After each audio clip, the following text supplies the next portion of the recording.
Hello, welcome back. I'm Statman Dave, and today we're going to be looking at 3 defensive midfield options for Erik ten Hag's Manchester United to sign in the summer. Remember to subscribe if you're new, smash that like button, but anyway, let's get this party started.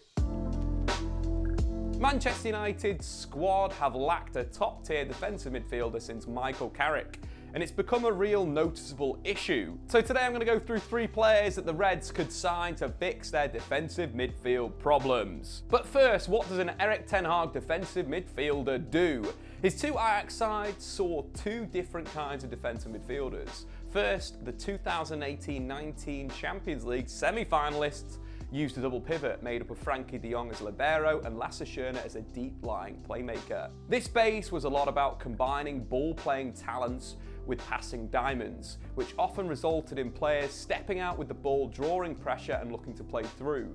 Meanwhile, his latest side could be more represented by a 4-3-3, with Edson Alvarez as the holding midfielder, with Ryan Gravenberch much more as an attacking number 8. This setup is more about positional rotation and trying to create a spare man to play to. Without the ball, both sides used a ball-orientated counter-press as the primary defensive line, but if the press was broken, the defensive midfielders, de Jong, Schøne or Alvarez, would be tasked with stopping the transition with challenges. So the role is multifaceted. Ten Hag first needs his defensive midfielder to be good on the ball, composed in possession, but also a mobile defender who can stop and control negative transitions. First up, the dream signing is Declan Rice. The West Ham man is a complete defensive midfielder. He's up there with the best in Europe in his position. When he first emerged, Rice was just a destroyer, sitting in front of the defence and breaking up play with his ability as a ball winner. But he's played more minutes and Rice has become much more complete. In possession, he's extremely composed,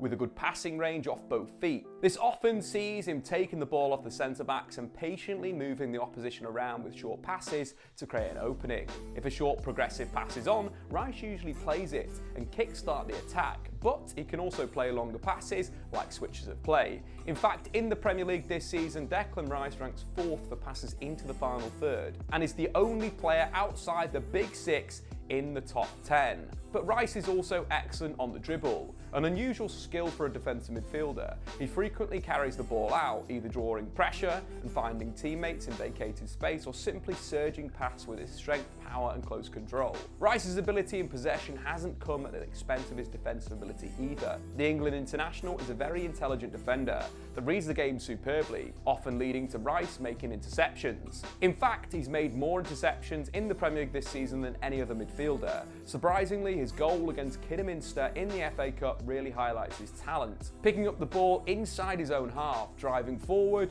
with the ball, inviting pressure before playing a 1-2 with Fornells, before cutting past the centre-back and smashing the ball into the roof of the net. This is the new Declan Rice, a player with technical ability and composure to play much higher up the pitch, but with the decision-making and physical attributes that allow him to thrive in front of the defence. Despite turning down another contract offer from West Ham United, his current deal might not expire for another 3 years, and because of his talents, the Hammers have slapped a £150 million price tag on his head. Ludicrous money, but probably the best defensive midfielder in the world that's gettable for Manchester United. Declan Rice would be the dream transfer. His experience at centre-back and the comfort of carrying the ball out, as well as playing expansive, progressive passes, makes him ideal for Erik ten Hag's system. He's also just 23 years old and has 5 years of Premier League experience. A more realistic transfer is Aurélien Tchouameni. The 22-year-old Frenchman would reportedly cost around 60 million, less than half of what West Ham want for Declan Rice. Tchouameni isn't at Rice's level, but he's got a very good skill set. The first thing you notice about the Monaco man is his physical presence. Standing at 6'2" and weighing over 80 kilos, Tchouameni is a big presence in the middle of the pitch. But he combines that imposing frame with speed, agility and technical skills. He's got a good passing range and can dribble the ball with his feet. but he's a great ball winner. He's a very complete player, but at 22, he's not quite a complete defensive midfielder. In fact, despite being 12 months younger than Rice, Schøne has played 6,000 fewer minutes, the equivalent of 2 full seasons. So being less complete is to be expected. Schøne has played both in a double pivot alongside a defensive midfield partner and as a sole holder. Regardless, he's always the deepest of the midfielders, screening the defence without the ball and taking the ball off them when his side has it. Schøne has excellent awareness on the pitch. He constantly scans his surroundings by checking his shoulders, so he has a picture of the pitch in his head, which allows him to make good decisions. I've seen instances where he quickly plays a forward pass. He keeps the ball moving with short passes because nothing is on, or if there's space ahead of him, he'll dribble out with the ball, highlighting his versatility. Schøne is also great at disguising his passes, a sign of a top-level talent, by shaping his body to play one way but instead accurately playing a different pass. This leads to a lot of unexpected passes that carve through an opponent's shape. However, he can take too many touches at times and invite pressure.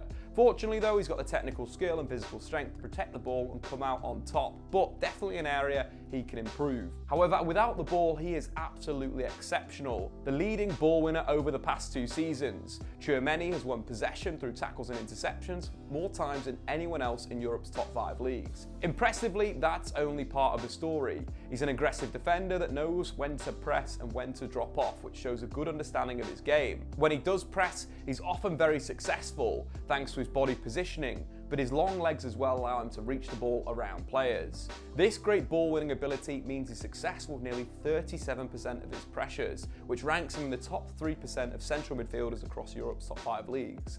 As impressive as those numbers are, a great rule of thumb is comparing in-stats channel success rates. Some of the best defensive midfielders in the world, Rodri, Fabinho and Rice, all make around 12 challenges per game, winning 63% of them. Schøne actually wins 64% and makes 15, not only winning a slightly bigger percentage, but winning more volume too. Ben Yedder's goal against Montpellier really highlights the duality of his play. After a Monaco attack breaks down, while he carries the ball away, Schøne steps in and wins it back and drives through the middle of the pitch. He plays a 1-2 and chips an inch-perfect pass onto Ben Yedder's head to score. An offensive bit of play you'd expect from a creative forward, not a defensive midfielder. Chased by a lot of Europe's elite, Schøne looks like the latest top French midfield talent. But what bodes well for the Monaco man is the fact that he's chosen his position. So many French midfielders are almost too complete at a young age and play in a variety of roles but never nail down a best position. Schøne can still play as a box-to-box midfielder, but his best position is at number 6, and his skill set will make him perfect for Erik ten Hag's Manchester United,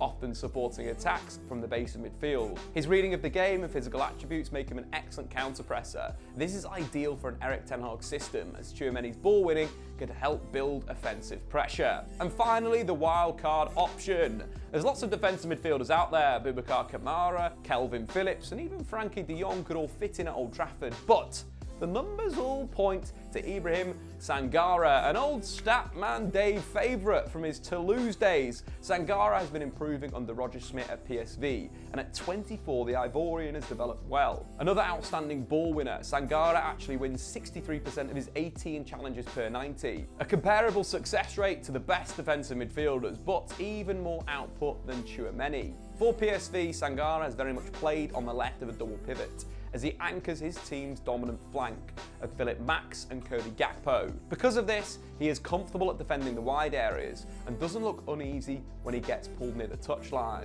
Instead, he's calm and composed, often using his body to block forward passes before putting in strong tackles. He's won more tackles plus interceptions than anyone else in the Eredivisie this season, and his 6.2 per game is more than the likes of Bissouma and Ndidi in the Premier League. But in possession, Sangare has really improved. At Toulouse, he was completing less than 80% of his passes per game, but now it's closer to 86%. Not quite at the elite level, but definitely on the rise. He's a composed and smart passer of the ball that's not afraid to try difficult passes that break lines or shifts the momentum of attack. Similarly, he'll dribble his way out of danger at times before laying the ball off to a teammate in space. Playing for a PSV side that sees a lot of the ball, Sangare is good at recycling possession and keeping the ball moving, even in the final third.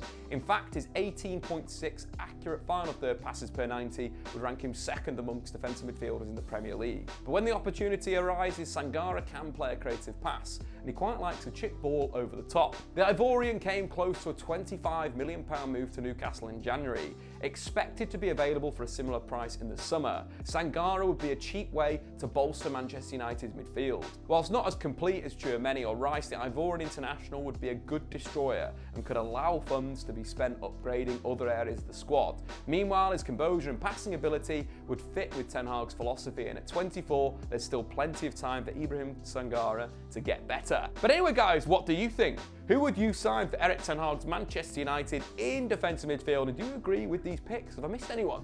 Get that into the comments below. We're also going to be making more of these videos, but half of them will go over to the Clips channel, so make sure you go and subscribe to that to not miss out. I've been Statman Dave.